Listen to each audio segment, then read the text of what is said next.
രാജ്യത്തിന്റെ പരമോന്നത ബഹുമതിയായ പത്മവിഭൂഷണെ അപമാനിച്ച ടി.പി. സെൻകുമാറിനെതിരെ കേസെടുക്കാൻ പോലീസ് നിയമോപദേശം തേടി. സെൻകുമാറിനെതിരെ ശക്തമായ വകുപ്പുകൾ ചാർത്തിയാണ് കേസെടുക്കാൻ നീക്കം. CPM കുറെ നാളായി കാത്തിരിക്കുന്ന പേരാണ് സെൻകുമാറിന്റേത്. പാർട്ടിയുടെ കണ്ണിലെ കരടാണ് സെൻകുമാർ. ടി.പി. ചന്ദ്രശേഖരൻ വധക്കേസുമായി ബന്ധപ്പെട്ടാണ് സെൻകുമാറിനെതിരെ പാർട്ടി തിരിഞ്ഞത്. ഇടതുമുന്നണി അധികാരത്തിലെത്തിയപ്പോൾ തന്നെ സെൻകുമാറിന്റെ ശനിദശ ആരംഭിച്ചിരുന്നു. പ്രഗത്ഭനായ സെൻകുമാറിനെ ഒന്നിനും കൊള്ളാത്തവനാക്കിയാണ് CPM സർവീസിൽ നിന്നും പുറത്താക്കിയത്.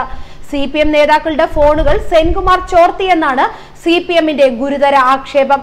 കേരളത്തിൽ ഏറ്റവും അധികം ഫോൺ ചോർത്തലുകൾ നടന്നത് ടി.പി. സെൻകുമാർ ഇന്റലിജൻസ് മേധാവിയായിരുന്ന കാലത്താണെന്നാണ് സെൻകുമാറിനെതിരെയുള്ള ആരോപണം.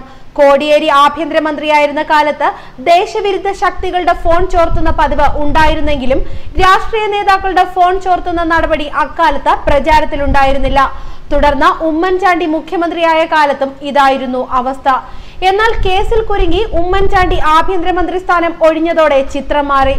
സെൻകുമാർ ആയിരുന്നു ഇക്കാലത്ത് ഇന്റലിജൻസ് മേധാവി. തിരുവഞ്ചൂർ ആഭ്യന്തരമന്ത്രിയാവുകയും തിരുവഞ്ചൂരിനെ ഉപയോഗിച്ച ഉമ്മൻചാണ്ടി തന്നെ ഫോൺ ചോർത്തൽ ആരംഭിക്കുകയും ചെയ്തു.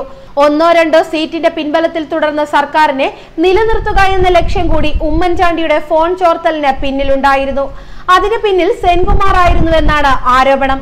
ടി.പി. ചന്ദ്രശേഖരൻ വധക്കേസിൽ CPM നേതാക്കൾക്കുള്ള പങ്ക് വെളിപ്പെട്ടത് ഫോൺ ചോർത്തൽ വഴിയാണെന്ന് പരസ്യമായ രഹസ്യമാണ്. ഒരു പ്രാദേശിക നേതാവായിരുന്ന ടി.പിയുടെ കൊലപാതകം കേരളത്തിൽ കത്തിക്കയറിയത് അതിലെ രാഷ്ട്രീയ ബന്ധം ആദ്യം മനസ്സിലായതുകൊണ്ട് തന്നെയാണ്.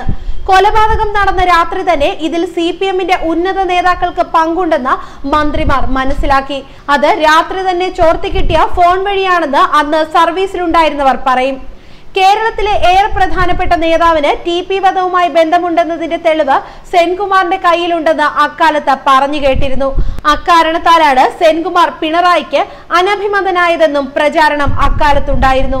ഇപ്പോൾ ടി.പി. കേസിലെ പ്രതി P.K. കുഞ്ഞനന്തന്റെ ശിക്ഷ മരവിപ്പിക്കണമെന്ന ആവശ്യമുയരുമ്പോൾ ഫോൺ ചോർത്തൽ വീണ്ടും ശ്രദ്ധാകേന്ദ്രമാകുന്നു. P.K. കുഞ്ഞനന്തന്റെ ഉൾപ്പെടെയുള്ള പങ്ക് ടി.പി. കേസിൽ വെളിപ്പെട്ടത് ഫോൺ ചോർത്തലിന്റെ സഹായത്താലാണ്. സെൻകുമാറിന് പണി കൊടുത്താൽ അത് പഴയ പണിക്കുള്ള പ്രതികാരമായി മാറുമെന്ന് CPM കരുതുന്നു. അഴിമതി കേസിൽ കുരുക്കി ഉമ്മൻചാണ്ടി മന്ത്രിസഭയിലെ ഉന്നതനായ ഒരു മന്ത്രിയെ രാജിവയ്പ്പിച്ച വിവാദത്തിന് പിന്നിലും ഫോൺ ചോർത്തൽ ആരോപണം നിഴലിക്കുന്നുണ്ട്. ആടി നിന്ന മന്ത്രിസഭയെ മന്ത്രിയും അദ്ദേഹത്തിന്റെ പാർട്ടിയും ചേർന്ന് അട്ടിമറിക്കാൻ ശ്രമിച്ചതാണ് അഴിമതി ആരോപണത്തിന് കാരണമായതെന്ന് പറയപ്പെടുന്നു. മന്ത്രിയുടെയും അദ്ദേഹത്തിന് വേണ്ടപ്പെട്ടവരുടെയും ഫോണുകൾ അക്കാലത്ത് വ്യാപകമായി ചോർത്തിയിരുന്നുവെന്നാണ് ആരോപണം. സെൻകുമാറിനെയാണ് ആ മന്ത്രിയും സംശയിച്ചത്. അതായത് സെൻകുമാറിനെതിരായ നടപടിയിൽ കേരളം ഒറ്റക്കെട്ടായി നിൽക്കും.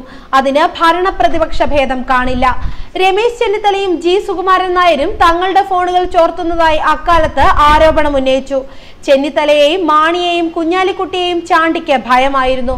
അതാണ് ഇവരുടെ ഫോണുകൾ ചോർത്താനുള്ള പ്രധാന കാരണം. സുകുമാരൻ നായരും ചെന്നിത്തലയും ചേർന്ന് തന്നെ അട്ടിമറിക്കുന്നുവെന്ന് ഉമ്മൻചാണ്ടി അവസാനം വരെയും കരുതി.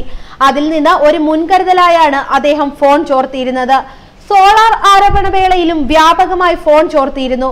മല്ലേലിൽ ശ്രീധരൻ നായരെ രംഗത്തിറക്കിയത് ചെന്നിത്തലയാണെന്ന പ്രചാരണമുണ്ടായ സമയത്തായിരുന്നു വ്യാപക ഫോൺ ചോർത്തൽ.